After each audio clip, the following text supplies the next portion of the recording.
Hello everyone. Today I have come up with a small interesting topic on differentiation between intermittent fasting and traditional fasting. Traditional fasting. It is an act of sacrifice in which one sacrifices food and hunger to God as a mark of devotion and surrender. An old age tradition of fasting is making a great big comeback in India. In the human religion, fasting is not an obligation but a moral and spiritual act where the aim is to purify the body and mind acquire divine grace. There are different forms of fasting which are more or less strict, more or less difficult to follow, and which vary depending on personal, family, and community beliefs. Fasting does not mean a body has to go without or suffer.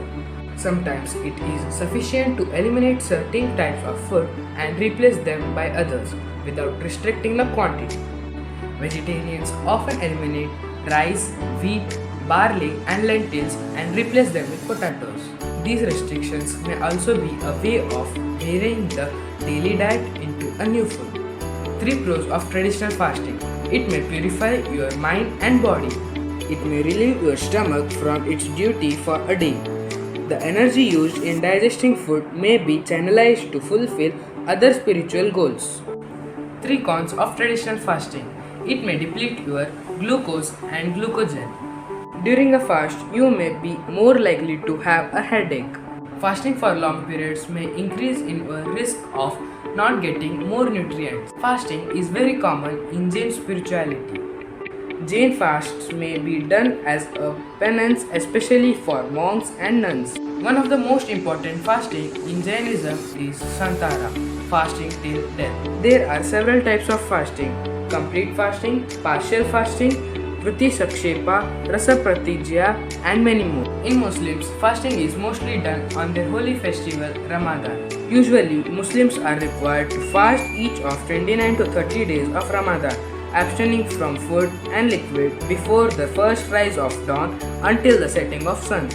Purpose of fasting is not to suffer, but according to sacred tradition, to guard against gluttony and impure thoughts, deeds, and works. Fasting can also be accompanied by increase in prayer and almsgiving. Simply denying food and water could cause damage to your body system. You must support it with necessary practices which will break down the intake of food. Fasting must only be done under necessary understandings. This modern generation has also brought a new type of fasting, which is also known as intermittent fasting.